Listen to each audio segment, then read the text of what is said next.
Sri Lanza Malto. Bonjour à tous et à toutes. Nous avions évoqué précédemment l'épisode historique de la brisure de l'Alliance et nous avons nommé une des traces qui subsistent au sein de l'histoire de l'humanité de cette brisure de l'Alliance, à savoir le retournement et l'inversion du champ alphabétique. Je rappelle que ce que je nomme ici comme étant la brisure de l'Alliance, c'est la rupture du lien entre l'éternel et le mortel par un envahissement par des forces venant d'un autre cosmos du champ de l'âme. Une autre conséquence de cette brisure, c'est le fait que la conscience, ne pouvant plus aller dans le champ de l'âme et maintenir le lien entre ciel et sol, s'est retrouvée plongée dans le champ psychique. Ce fut pour elle un exil douloureux, car elle se retrouvait happée par soit le centre émotionnel, soit le centre mental, soit le centre vital. Ne pouvant plus évoluer dans le champ de l'âme à cause de la brisure, elle ne pouvait plus maintenir les conditions unitaires de son existence, c'est-à-dire sa capacité de percevoir l'unité de tout le vivant, l'unité de tous les êtres, au sein même de l'être. La conscience, lorsqu'elle était dans le monde de l'âme, vivait la permanence de la présence, la permanence de l'amour, la vision de tout ce qui est immédiatement, étant animée par un accès à la connaissance innée. Après la rupture, l'exil de la conscience a pu s'installer dans 3 modes différents. Le premier mode, c'est l'exil de la conscience dans la sphère de la tête, la sphère mentale. À partir de cet instant, elle est envahie par une foultitude de pensées, plus ou moins cohérentes, qui s'alignent les unes à travers les autres, et qui l'enserrent comme un filet de particules mentales qui ont tendance à vampiriser sa propre énergie, sa propre présence. Nous devons bien reconnaître que la plupart des pensées qui nous animent chaque jour sont parfaitement inintéressantes, mais pourtant, toutes ces pensées s'organisent comme une trame, comme un filet extrême de plus en plus resserré, qui vampirise l'énergie de la conscience et a tendance à l'amoindrir. La conscience, plutôt que d'être en paix, en silence, est ainsi envahie par une foultitude de choses qui ne l'intéressent pas a priori, mais qui tentent de capter son intention. Cela crée une forte déperdition d'énergie et engendre le vieillissement. Cela empêche le processus de régénération à partir du silence de la présence. La conscience peut être également en exil dans le second espace, le second centre psychique, à savoir le champ émotionnel qui est autour de la poitrine.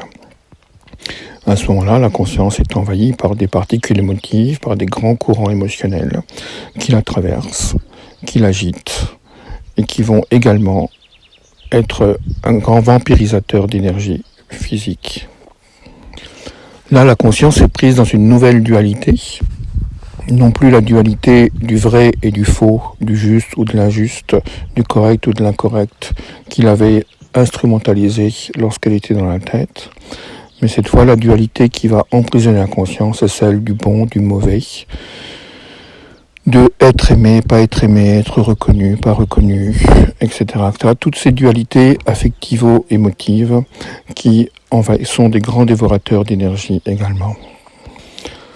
Enfin, le troisième lieu d'exil dans la conscience est dans le ventre, où elle est happée par les instincts, les désirs, les pulsions, les impulsions, les forces de colère, de vengeance, de meurtre parfois, de repliement, de bouderie, etc., etc. Là, la dualité dans laquelle elle est empêtrée est une dualité entre le bien-être et le mal-être, le dur et le mou, le fluide et le dense, etc., etc. Autrement dit, la brisure de l'alliance installe la conscience dans des espaces qui ne sont pas sa maison. Et dans ces 3 espaces d'exil, elle est empêtrée dans les dualités habituelles que nous connaissons issues de la psyché. L'inversion et le retournement a consisté ici à passer d'un état de silence dans la tête, de paix dans le cœur, et de transparence dans le ventre, qui était l'état lorsque la conscience est identifiée au soi ou peut évoluer dans le monde de l'âme, à un état de douloureuse dualité psychique, où la conscience est enfermée dans des contradictions vitales, des contradictions émotionnelles et des contradictions mentales, cherchant à tout prix à se débattre.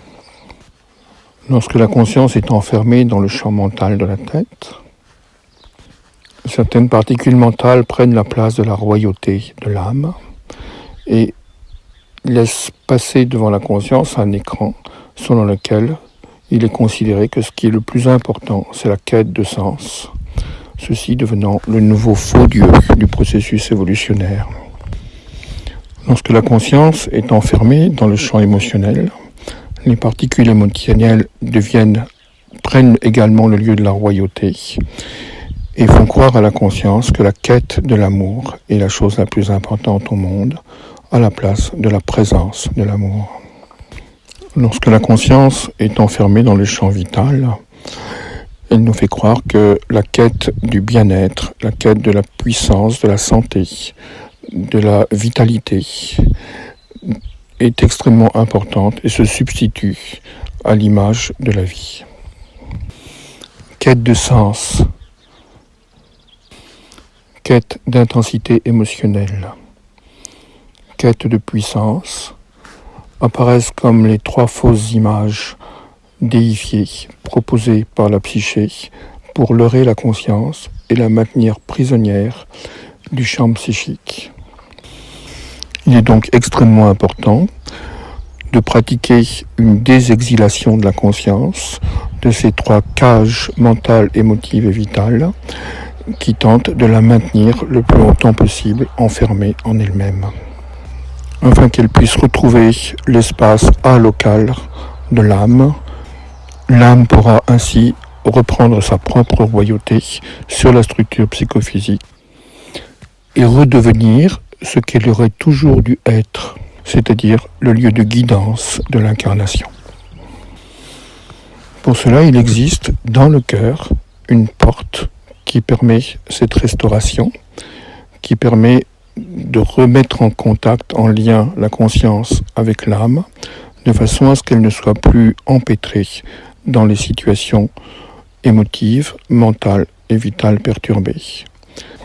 C'est d'autant plus important à accomplir en situation de crise, de façon à ce qu'il n'y ait pas explosion de la psyché et que l'état de paix, de silence et de transparence puisse être retrouvé, afin que chacun puisse continuer tranquillement son œuvre et son chemin et son travail au sein des circonstances difficiles.